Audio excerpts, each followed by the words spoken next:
여러분 안녕하세요. 수동일입니다.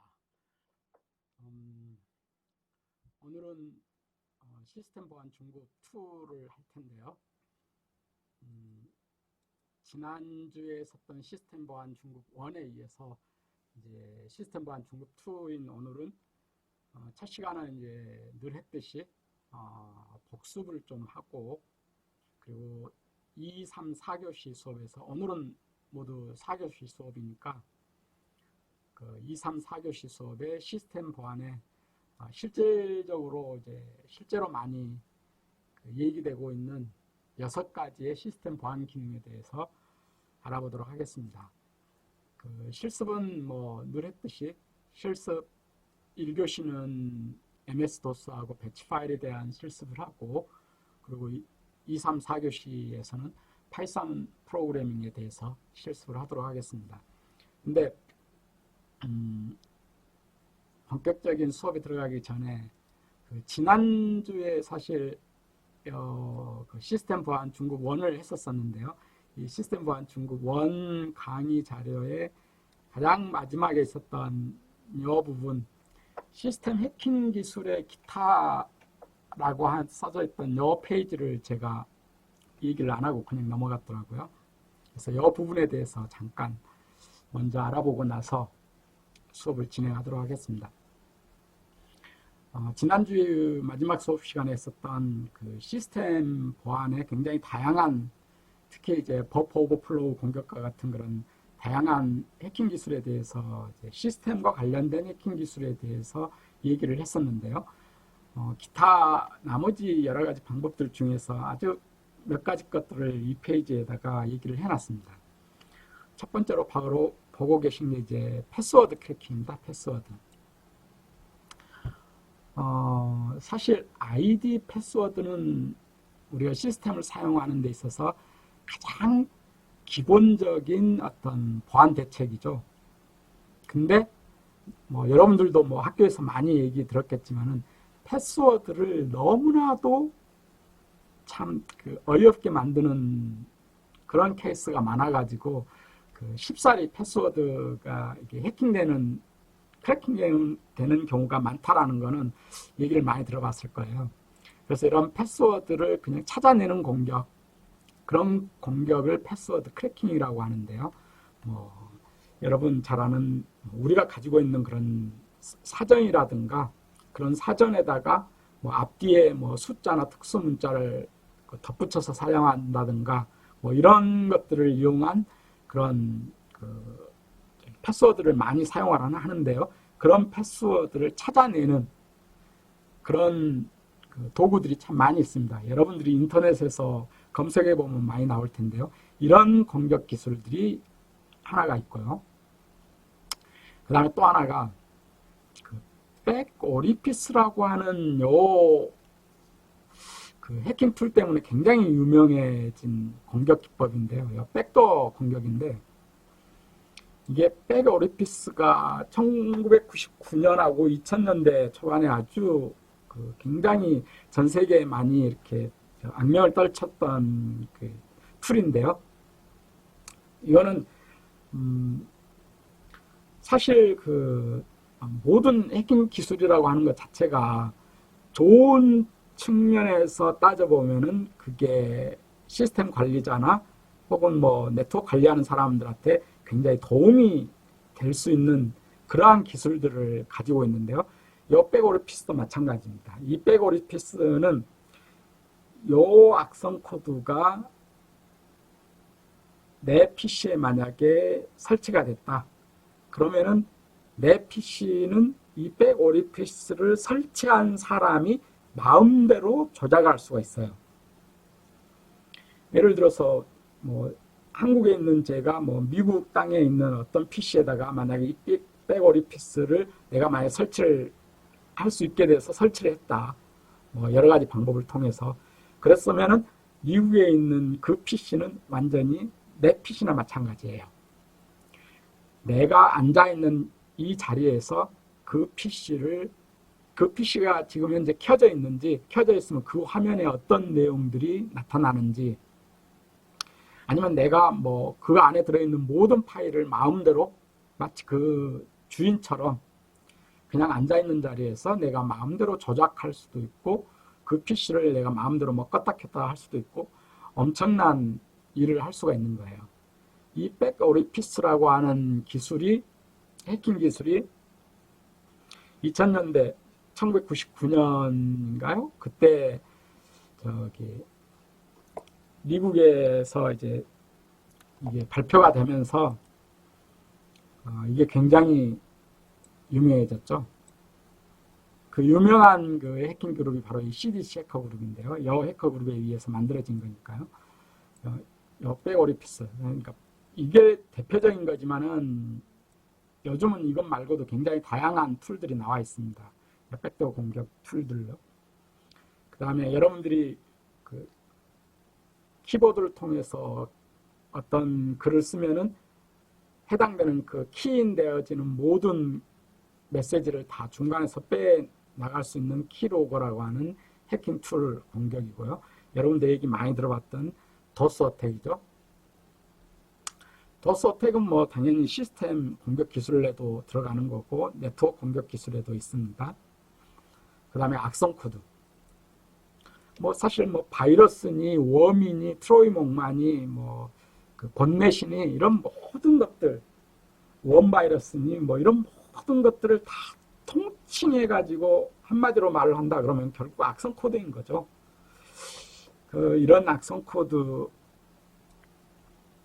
대표적인 그런 해킹 기술의 툴로서 해킹 기술을 해킹을 하기 위한 그 도구로서 굉장히 많이 쓰여지는 거죠. 이 위에도 굉장히 다양한 거 있는데요.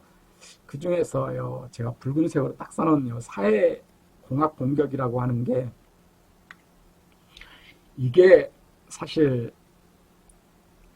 굉장히 무서운 공격입니다. 여러분들 이제 이거는 어떻게 생각하면은 우리나라와 같은 이런 전통적으로 그 위아래 사람의 위계 질서가 좀 많다든지 좀 높다든지 그 다음에 뭐 사회적인 어떤 정으로 뭔가 뭐 일들이 이루어지고 하는 이런 사회에서 굉장히 쉽게 먹혀지는 공격인데요.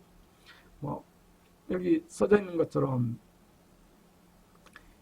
인간 상호 작용에서의 어떤 신뢰관계를 이용하는 거니까 예를 들어서 제가 여기에서 뭐 학생 여러분들하고 만약에 선생님 사이였다 그러면 내가 전화해가지고 나는 선생님이 아닌데도 불구하고 여러분들한테 전화해가지고 이건 물론 이제 개인정보를 다 찾아낸 다음에 전화해가지고 야 누구야 야 A야 나 학교 뭐 무슨 선생인데 그러면서 이제 여러분들한테 뭐 컴퓨터와 관련된 컴퓨터 보안을 그 규정을 무시할 수 있는 절차를 무시할 수 있는 어떤 거를 질문을 했을 때 이런 위계 질서가 좀 엄격하거나 특히 뭐 군대라든지 뭐 그다음에 직장에서의 상하 관계라든지 뭐 이런 관계에 있어서 이런 걸 이용해서 이렇게 어떤 뭐 패스워드를 알아야 된다든지 야 나 잠깐 뭐 출장 나왔는데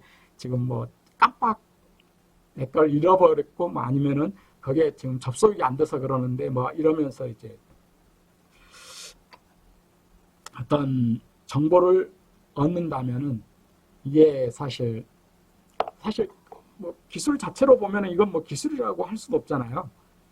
근데도 요러한 공격이 엄청나게 잘 먹혀 들어가는 거죠. 근데 그 대표적인 것들 중에 하나가 여러분들 잘 알고 있는 뭐 피싱 공격, 뭐 스미싱 공격 이런 것들. 여러분들 사실 요즘도 한 달에 수십억 원이라고 하는 돈이 우리나라에서 피싱 공격에 의해서 돈이 빠져나가고 있습니다. 1년에 수백억 원이에요. 가만히 생각해 보면은 예를 들어서 여러분들 스마트폰으로 스미싱 뭐 친구가 뭐 어떤 소식을 알려주면 야 뭐 이번에 뭐 수업하는데 수업 시험 어떠한 뭐 선생님이 알려준 무슨 수업이래 그러면서 이거 봐 하면서 누군가가 친구의 이름을 도용해서 나한테 여러분들한테 보내줬어요. 그랬을 때 이게 해당되는 그 링크를 클릭할 확률이 굉장히 높아지죠.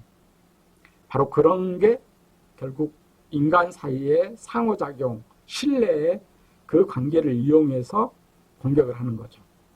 근데 이런 공격이 지금도 엄청 잘 먹혀 들어가고 있다는 거죠. 이거 아주 위험한 그런 공격 기술이죠. 네, 지난주에 이걸 안 했더라고요. 그래서 이 페이지에 대해서 잠깐 언급을 했습니다. 자, 복습으로 들어갈 텐데, 복습으로 들어가기 전에 이제 뭐 몇 가지 이런 항목들 하기 전에 실습 페이지에 보면은 제가 이런 페이지도 하나 넣어놨을 거예요. 제가 USB에 대해서 이제 IT 상식으로 여러분들한테 꼭 얘기해 주려고 했었는데 그동안 별 이제 자세하게 얘기할 기회가 잘 없었는데 이게 잠깐 한번 보고 가죠. 여러분들 PC나 이제 노트북에서 USB 여러분들 굉장히 많이 사용할 거예요. USB. 그럼 그동안 제가 늘 말했다시피 USB 규격이라는 것하고 그 다음에 USB 타입이라고 하는 건 다르다고 제가 늘 얘기했죠. 타입은 이런 식으로 되어 있는 것들이 이제 A 타입, 그리고 뭐 요즘 스마트폰에서 나와 있는 앞뒤가 똑같이 돼가지고 이렇게 꼽을 수 있는 거, 아무렇게나 꼽아도 상관없이 들어가는 거, 그게 타입 C죠. 이런 타입하고 그 다음에 USB 버전 뭐 1.0, 2.0, 3.0, 뭐 3.1, 젠2, 뭐 USB 3.2, 뭐 USB 4.0 이런 거는 서로 다르다는 건 이미 이제 이해를 할 거고요. 근데 이 USB라고 하는 규격이 처음 나온 거는 이제 1996년도에 나왔다라고 했는데요. 1999년도에 이제 USB 버전 1.1이 나오면서 본격적으로 PC에 이게 채택이 됐었죠. 근데 사실 이 USB라고 하는 규격 자체는 국제 표준은 사실은 아니에요. 이제 엄밀히 따지면은 여기 써져 있는 이런 업체들이 자기들끼리 만든 규격이에요. 근데 업체들이 자기들끼리 만든 규격인데도 불구하고 전 세계의 대부분의 업체들이 이 규격을 따라서 하잖아요. 결국 국제표준화기구가 이걸 만들지는 않았지만 전 세계 사람들이 이걸 따라가니까 결국은 표준인 거죠. 이런 걸 보고 디팩트 표준이라고 하는데요. 어쨌든 표준화에 대해서는 다음에 대면 시간에 하기로 하고요. 그래서 이 USB라고 하는 규격이 이제 만들어져서 이제 본격적으로 쓰고 있는데요. 지금 이 USB 규격이 작년 9월 달쯤, 작년 10월 초인가 이제 공식적으로 USB 4.0 규격이 이제 나왔습니다. USB 4.0 규격이 나왔는데 중요한 거는 이 USB라고 하는 규격이 1996년도에 나와가지고 1999년도부터 본격적으로 PC에 쓰여지기 시작했다는데 이 USB 규격이 나오고 나서 한 10여 년 정도 지난 다음에 인텔이라고 하는 회사에서 썬더볼트라고 하는 규격을 또 발표를 했어요. 썬더볼트. 자, 근데 이 썬더볼트라고 하는 요 규격은 그러니까 처음 태어나자마자 10기가라고 하는 어마어마한 속도를 지원을 했어요. 썬더볼트라고 하는 규격이요. 자, USB 여기 보시면 알겠지만은 USB 1.1이라고 하는 규격은 처음 나왔을 때 겨우 15Mbps의 속도였어요. USB 3.0 정도 되는 규격이 와가지고서야 비로소 5기가의 속도를 가지고 있었거든요. 근데 썬더볼트는 썬더볼트 1.0이 딱 나오자마자 자그마치 10기가의 속도를 지원을 했어요. 물론 이제 연도를 따져보면은 이제 뭐 비싸죠. USB 3.0이 2008년도였었고 썬더볼트가 2009년도에 나왔다고 했으니까요. 자, 근데 이 썬더볼트가 인텔에서 나왔다고 했는데 인텔에서 사실 규격은 처음 나왔지만은 이 규격을 이용해서 실제 PC에 채용을 한 거는 애플에서 채용을 했어요. 애플. 맥에어, 뭐 애플 맥 PC 있죠. 바로 이 애플에서 상용화를 했어요. 이 인텔에서 만든 썬더볼트라고 하는 규격이. 자, 근데 제가 이걸 썬더볼트 USB를 얘기하면서 썬더볼트를 얘기하는 이유는 썬더볼트 규격하고 USB 4.0 규격이 결국은 이제 똑같아졌어요. 뭐 어떻게 보면은 통합이 된 건데 USB 4.0이라고 하는 규격이 2019년 작년도에 이제 4.0이라고 하는 규격을 이제 발표를 하면서 그때 당시 썬더볼트 3의 규격을 그대로 가지고 왔어요. 썬더볼트 3가 속도가 40기가인데요. 그 규격을 그대로 가져와 가지고 USB 4.0으로 발표를 했어요. 그게 작년 초에 발표를 했다가 실제 규격이 나온 건 작년 10월 초던가 9월 초던가 아무튼 그때 이제 규격화가 됐어요. 자, 근데 이렇게 된 이유는 있어요. 이유. 자, 우리나라를 포함해서 이 자본주의 국가에서 어떤 제품을 만들거나 할 때 굉장히 이제 중요한 한 축이 코스트잖아요. 비용. 근데 USB는 처음부터 이게 다 무료로 다 쓸 수 있도록 했거든요. 자, 근데 문제는 인텔이 이 썬더볼트 규격을 만들면서 이걸 무료로 쓰도록 했느냐? 아니에요.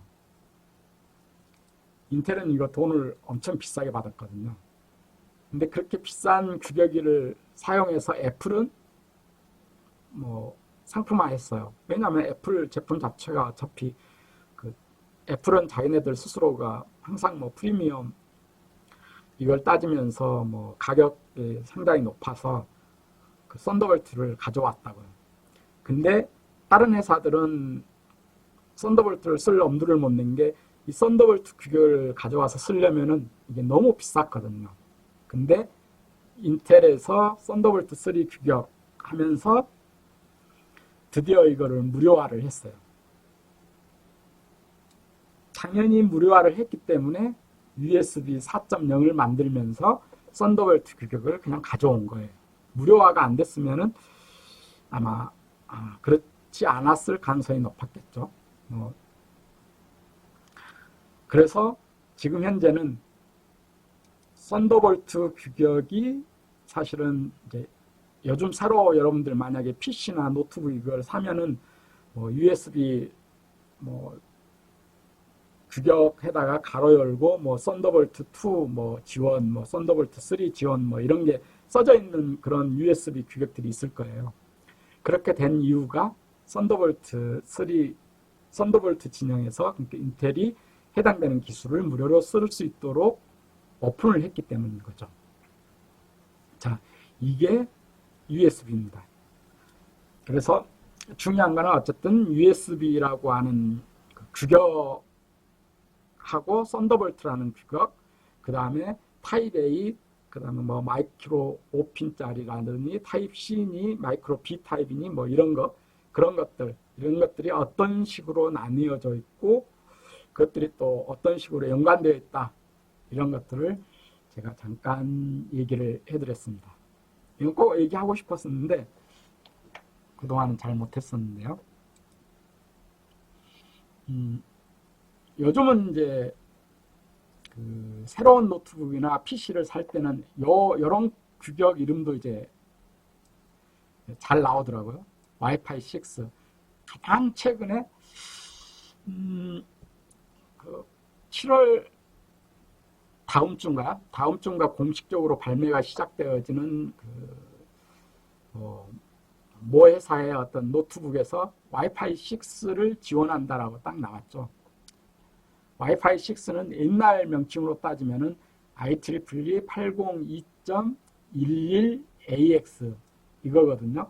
이런 식으로 규격명에다가 스펙에다가 이렇게 딱 적어야 되는데 요즘은 거기 보니까 그냥 와이파이 6 지원 이런 식으로 써져 있더라고요. 요즘은 이제 와이파이라고 하는 6, 5, 4 이런 용어도 쓰고 있더라고요. 그래서 이런 용어도 이제 여러분들이 좀 익숙해졌으면 좋겠고요. 네, 이 정도쯤 하고 이제 1교시 수업에서 이제 본격적인 걸 좀 복습에 대한 걸 조금만 더 해볼까요? 복습에서 굉장히 제가 중요시 했던 것들이 항상 컴퓨터라고 하는 게 어떻게 처음 동작한다 라는 건 이 앞서의 모든 수업 시간에서 제가 복습할 때 항상 얘기를 했죠. 하드디스크 드라이브에서 램이라고 하는 메모리로 적재되고, 그러니까 로딩이 되고, 그게 CPU로 올라가고, 그 과정 사이에 무엇 때문에 이렇게 구분한다라는 것은 속도하고 비용, 이런 것들이 서로 적절히 서로 간에 어떤 식으로 이거를 할당을 해야 좋을 거냐, 비용하고 속도하고 이런 것들에 의해서 이게 나눠졌다라고 했죠. 그런 것들을 했었고요. 그리고 컴퓨터를 딱 켠 다음에 컴퓨터가 처음에 이제 살아나는 과정, 그 과정도 매번 수업 시간도 했었죠. 항상 바이오스가 모든 컴퓨터에서 처음에 딱 켰으면 그게 디폴트로 먼저 동작한다고 했죠. 운영체제인 OS가 먼저 동작하는 게 아니에요. 그리고 이 바이오스가 하는 일은 크게 두 가지라고 했죠. 자기 스스로를 자체적으로 진단한 다음에 그러니까 뭐 어떤 장치가 없어서 컴퓨터 기능을 못하는 건지 아니면 전원이 제대로 들어오지 않는다든지 뭐 이런 것들을 먼저 진단을 하고 그 다음에 이제 하드디스크 드라이브에 저장되어 있던 운용체제를 적재를 해가지고 그 운용체제가 동작할 수 있도록 해주는 것, 그 두 가지를 이 바이오스가 한다겠죠. 그게 컴퓨터를 처음 켰을 때 동작하는 거죠. 운영체제는 여러분들 너무나 잘 아는, 여러분들 집에서도 대부분의 개인용 PC에서 다 사용하고 있는 윈도우즈 10 이런 것들, 그리고 리눅스라든가 그리고 스마트폰에서 사용하는 안드로이드, 애플의 iOS 이런 것들이 다 운영체제라겠죠. 그리고 프로그래밍이라고 하는 것은 인간이 컴퓨터에게 어떤 일을 이제 지시하려고 할 때 그 지시를 체계적으로 이제 작성을 해서 지시할 수 있도록 하는 언어를 프로그래밍 언어라고 했었고요. 그리고 그 프로그래밍 언어의 이제 기계어, 어셈블리어가 저수진 언어이고 기타 나머지 포트란, 코발, C, 자바, PHP, 파이썬 이런 모든 것들이 고급 언어죠. 그리고 프로그래밍 언어에서 컴파일러하고 인터프리터 이 두 가지에 대해서 늘 얘기했었고요. 그리고 데이터베이스하고 DBMS, 그리고 SQL, SQL하고 MySQL은 다르다는 것도 늘상 얘기했었고요. 인터넷이라고 하는 건 처음 생겼던 거는 미국 국방부의 달파라고 하는 것에서 알파넷을 연구하면서 그게 결국 인터넷까지 됐죠. 그 과정에 있었던 여러 가지 재밌는 얘기들이 많이 있는데 그런 것들은 여러분들하고 같이 대면 수업을 하게 되면은 그때 하기로 하고요. 지난주에 얘기했었던 이 정보보호의 요소죠. 정보보호의 3요소 그러면은 기밀성, 무결성, 가용성을 얘기하고 요즘은 보통 거기다가 플러스 1, 부인 봉쇄까지 한다겠죠. 그리고 정보보호가 어려운 가장 대표적인 이유가 바로 이거죠. 어떤 시스템에 대한 공격은 수없이 많은 포인트들 중에서 딱 하나만 파고들어서 공격을 하면 되는데 방어하는 사람의 입장에서는 수없이 많은 그 모든 것을 방어를 해야 되기 때문에 그래서 네트워크를 방어하거나 하는 게 어려울 수밖에 없는 그런 거라고 얘기를 했었죠. 네트워크의 기본적인 용어들이라든가 이런 것들은 나중에 다 학계 네트워크 보안 쪽에서도 하게 될 거고요. 여러분들이 나중에 TCP/IP 프로토콜의 일정 부분을 또 하게 될 텐데 이 모양은 조금 눈에 좀 익숙해지는 것들이 좋다라고 제가 그랬죠. 인터넷이라고 하는 것은 4개의 계층으로 이루어졌어요. 물리 계층, 그리고 인터넷 IP 계층, 그리고 TCP UDP라고 하는 트랜스포트 계층, 그리고 응용 계층, 이 4개의 계층으로 이루어져 있습니다. 지난 수업 시간에 했던 알고리즘이라고 하는 거요. 알고리즘은 컴퓨터로 문제를 풀기 위한 어떤 단계적인 어떤 절차를 얘기하는데, 이 알고리즘을 표현하는 방법은 3가지가 있다겠죠. 크게 우리가 보통 이렇게 말로 하는 이 자연어 표현하는 방법, 그리고 플로우 차트, 순서도를 이용하는 방법, 그리고 프로그래밍 언어를 이용하는 건데, 프로그래밍 언어를 이용하는 것은 크게 2가지로 나눈다겠죠. 하나는 유사 코드 방법이 있고, 하나는 실제 프로그램을 짜는 이런 게 있죠. 그리고 알고리즘의 성능 분석은 크게 2가지인데, 첫 번째는 수행 시간을 측정하는 거고, 하나는 알고리즘의 복잡도를 분석하는데, 알고리즘 복잡도 분석은 또 2가지 방법이 크게 있다겠죠. 시간 복잡도, 그리고 공간 복잡도. 그리고 이 복잡도 계산한 거를 표기하는 방법으로 빅5 표기법을 쓴다겠죠. 빅5 표기법을 써가지고 얼마나 시간이나 공간이 복잡한지를 따져가지고 이 알고리즘의 성능 분석을 하는 거죠. 사실 이게 복잡하지 않게 어떤 알고리즘이 짜지면 그게 좋은 거죠, 여러분. 당연하겠지만은. 예, 이 정도가 아주 조만간 아주 빠른 속도로 이제 복습을 했고요.